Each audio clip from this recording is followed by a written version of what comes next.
Persib itu raja di Indonesia, tapi begitu main di Asia malah menjadi anak bawang. Kalimat ini memang terdengar pedas, bahkan mungkin ada yang langsung emosi waktu dengar judul video kali ini. Tapi kalau kita lihat kenyataan di lapangan, sulit juga buat menyangkalnya.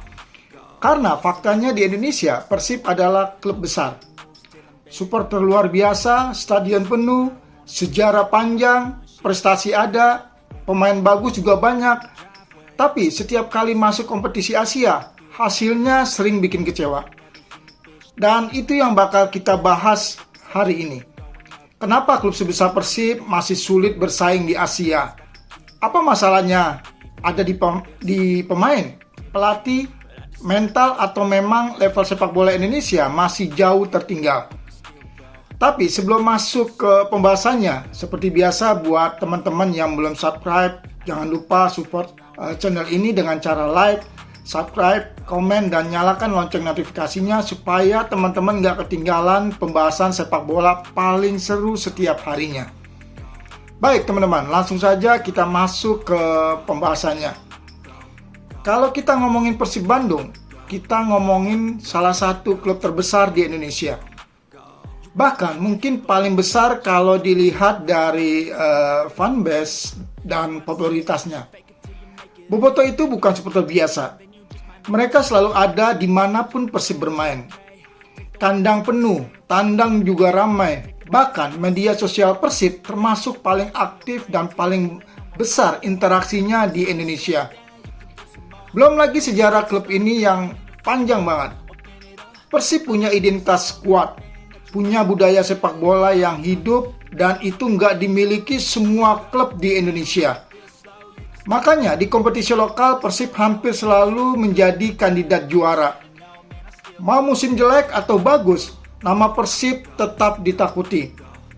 Tapi masalahnya mulai kelihatan waktu main di level Asia. Di situ perbedaannya terasa banget. Dan yang paling sedih bukan cuma Persib sebenarnya. Hampir semua klub Indonesia mengalami hal yang sama. Ketika lawan klub Thailand, kesulitan. Lawan Jepang, kalah level. Lawan Korea, makin kelihatan jaraknya. Bahkan, kadang lawan Malaysia saja masih keteteran. Nah, di sini kita harus jujur. Sepak bola Indonesia memang besar secara fanbase, tapi belum besar secara kualitas. Itu kenyataan pahit yang harus kita terima. Karena kalau kita lihat klub-klub Asia yang kuat, mereka bukan cuma besar karena supporter. Mereka punya sistem, mereka punya akademi bagus, punya fasilitas modern, punya liga yang disiplin. Dan yang paling penting, mereka punya konsistensi.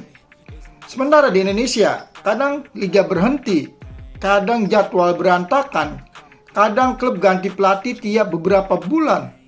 Kadang pemain asing datang cuma buat nama besar, bukan kebutuhan taktik. Jadi jangan heran kalau main di Asia, klub Indonesia sering kaget sendiri. Karena ritme permainannya beda, intensitasnya berbeda, kecepatan berpikir pemain pun beda. Coba lihat klub Jepang, mainnya rapi banget, tanpa banyak drama. Passing cepat, pergerakan pemain terstruktur. Bahkan pemain muda mereka sudah punya dasar teknik dan disiplin yang sangat kuat. Sementara di Indonesia, kita masih sering terlalu mengandalkan skill individu. Padahal sepak bola modern itu soal sistem. Nah, Persib juga kena masalah itu.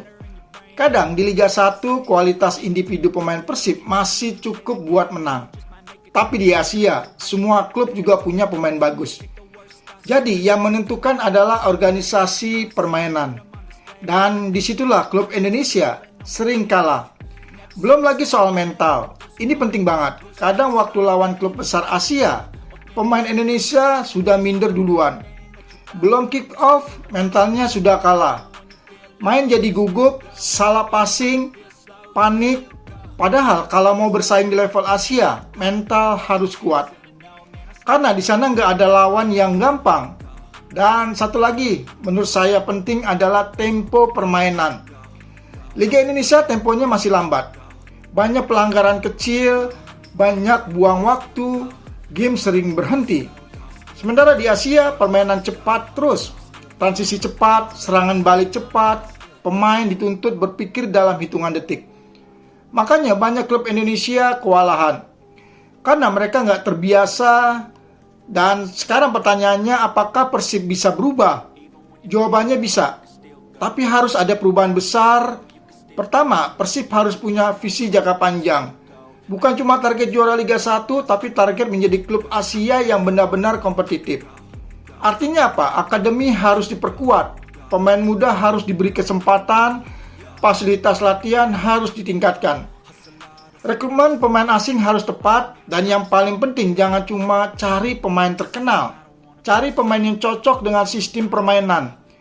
Karena sepak bola sekarang bukan soal nama besar, tapi soal kolektivitas. Lihat klub Thailand. Dulu Indonesia merasa lebih hebat, dan sekarang klub Thailand sudah jauh berkembang. Mereka serius membangun sepak bola. Hasilnya kelihatan sekarang. Klub mereka lebih kompetitif di Asia. Pemain lokal mereka juga berkembang cepat. Dan Indonesia harus belajar dari situ. Persib juga harus belajar, karena kalau cuma bangga jadi besar di Indonesia, itu belum cukup. Klub besar sejati adalah klub yang disegani di Asia. Dan saya yakin, Boboto pasti ingin melihat Persib sampai level itu. Bayangin kalau suatu hari Persib bisa rutin masuk fase knockout Asia. Bisa lawan klub Jepang dapat takut, bisa bikin klub Korea kesulitan. Itu pasti menjadi kebanggaan yang sangat luar biasa. Tapi jalan ke sana masih panjang, dan yang paling penting sekarang adalah kesadaran.